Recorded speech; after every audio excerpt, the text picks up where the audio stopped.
Welcome to the Washington Week Extra. I'm Robert Costa. Let's continue our conversation where we left off on the week's most pressing issues. Joining me tonight are three top reporters: Molly Ball, national political correspondent for Time Magazine; Errin Haines, editor-at-large for the 19th; and Philip Rucker, White House bureau chief for the Washington Post. Welcome all. Errin, begin with you. We were talking about the Biden cabinet during the show. You said you spoke to Marcia Fudge, the Biden pick to run HUD, Housing and Urban Development. And you also mentioned that civil rights meeting with Biden earlier in the week. Inside the civil rights community, the Democratic Party, do they see this current slate, what we've seen nominated so far, the people we've seen nominated so far, as sufficient? Is it enough? They don't see it as sufficient. They see it as a good start, but not commensurate with what we know was the coalition that was girded by the Black voters who not only got Joe Biden the primary nomination and then also pushed him to nominate not just a woman, but a Black woman, Kamala Harris, as his running mate, but really got him across the finish line in the midst of a pandemic that is disproportionately killing Black Americans across this country. And so, they are looking for a return on their investment. What they say is, to be valued not just for their output, but for their input. And so they want that reflected not just in Kamala Harris, who is about to become the second most powerful person in the country, but in other of those decision-making roles that really have a chance to shape policy and to undo a lot of the systemic institutional racism, frankly, that got a lot of them out into the streets to protest in the middle of this coronavirus crisis. Errin, just a follow-up. Where is Vice President-elect Harris in terms of her influence right now in Biden's inner circle? Well, she certainly had a seat at the table at that civil rights meeting. She was, she joined President-elect Biden in hearing the concerns of those civil rights organizations. And she also has relationships, as does Joe Biden, with a lot of the heads of these legacy civil rights organizations. And so, she is somebody who said, when she accepted this role, that she wanted to be a full partner who was going to bring her lived experience as a woman of color, as a Black woman, daughter of immigrants, to how she participates as vice president and as Joe Biden's governing partner. And so, I think that we are beginning to see that as this administration is starting to take shape. Phil, inside of the White House, we hear about President Trump. He's raging against the election result. But we also saw Alyssa Farah, the communications director, leave her job. Is there a mood inside of the White House that this is ending? It's time to polish that resume? Oh, yeah, Bob. When you talk privately to people who work for President Trump in the White House, they realize what the reality is. They know that they're going to be out of there on January 20th. Many of them are starting to think about their next career steps. Some of them are more actively seeking future employment. Others are sort of waiting their time. But they recognize that what the president is doing is very much sort of his own impulse, his own delusions about the election, him not being able to accept the fact that he lost. And they see that there's no possibility really of overturning these results. They know it's over. What about Vice President Pence, Phil? I was rifling through your book today, and Pence is a character who's always the enabler. Is he still the enabler inside of this White House?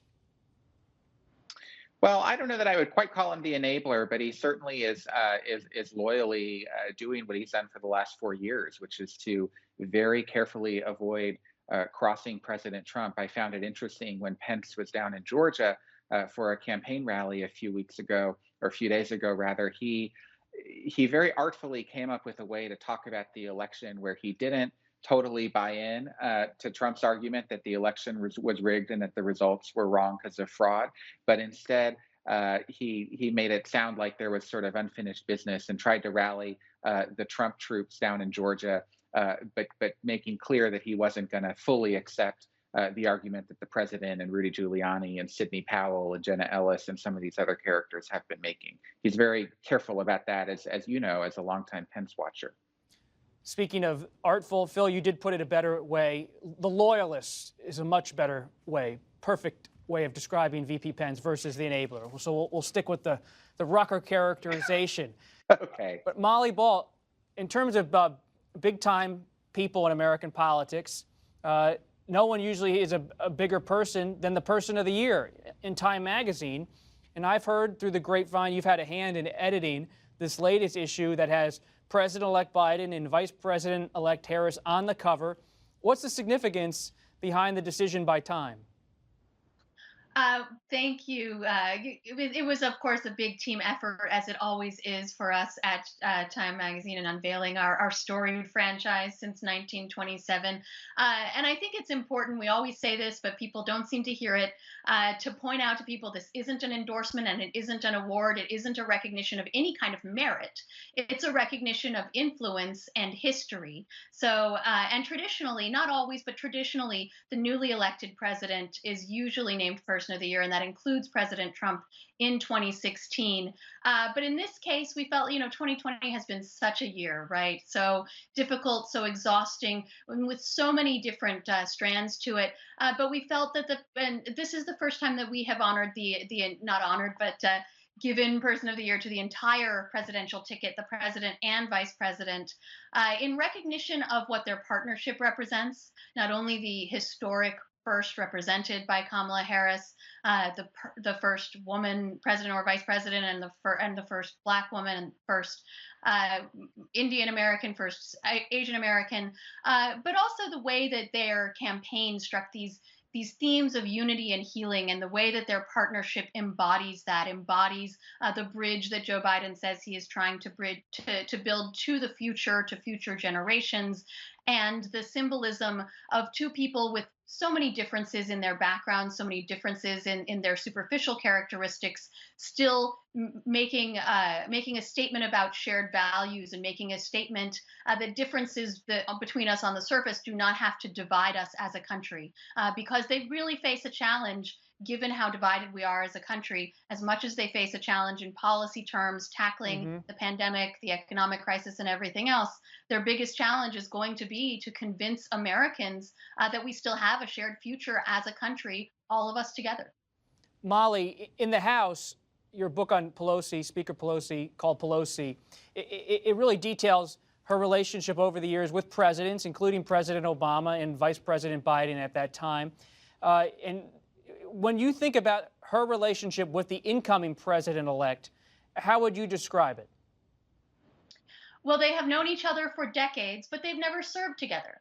And if you think about Joe Biden's political career, he's very much been a creature of the Senate, went directly to the Senate when he came to Washington when he was elected in 1972, and stayed there until he became vice president, at which point one of his main duties was being a sort of Senate whisperer for President Obama. Now, part of that was that the House didn't need any whispering. And in fact, when some of President Obama's inner circle, notably his first chief of staff, Rahm Emanuel, would sometimes try to work around Speaker Pelosi, she made it clear that that was not welcome, and she would be in charge of the House. Thank you very much. Certainly expect that to continue. But as I detail in the book, a lot of the frustration that Speaker Pelosi sometimes had with President Obama and the Obama administration was what she perceived as a naivete born of inexperience with the congressional process specifically, and with the way that President Obama, having run as a Washington outsider, was sort of perpetually denigrating the sort of inside game that she is such a master of. So I think that she and Joe Biden, who is such an institutionalist and such a creature of Washington himself, they will probably see eye to eye on a lot of procedural matters. At the same time, the question is going to be, is Joe Biden going to want to give Republicans more than she thinks they ought to get? Because that was also sometimes a source of conflict between her and the Obama administration.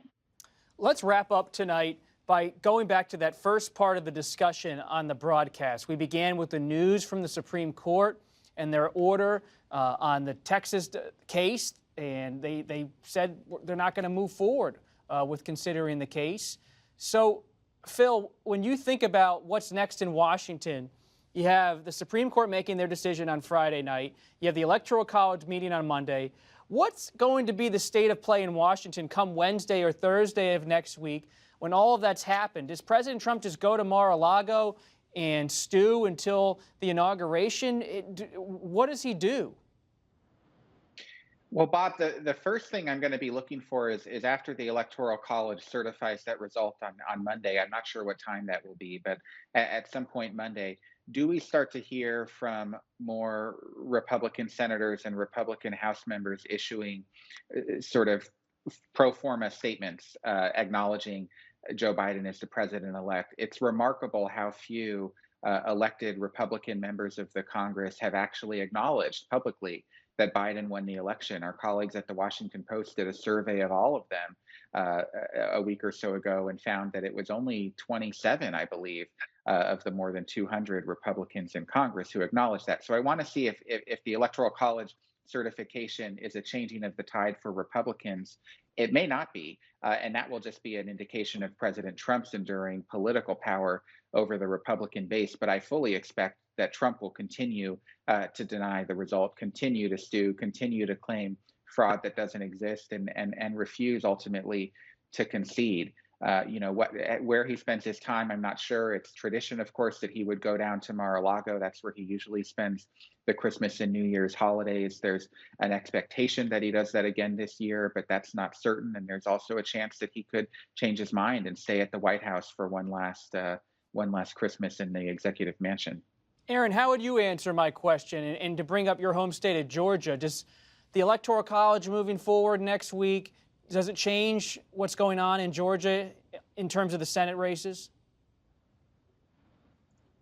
Well, I think to the extent that reinforcing the legitimacy of our elections is going to galvanize the Republican voters that they would need to send Kelly Loeffler and David Perdue back to the Senate, that could mean something for Republican voters in Georgia. But again, what I'm hearing from the Black women who have been, just vigorously organizing folks, registering them and trying to get them to turn out in the middle of this pandemic that is resurging in Georgia, is that there's a lot of enthusiasm on the Democratic side for this.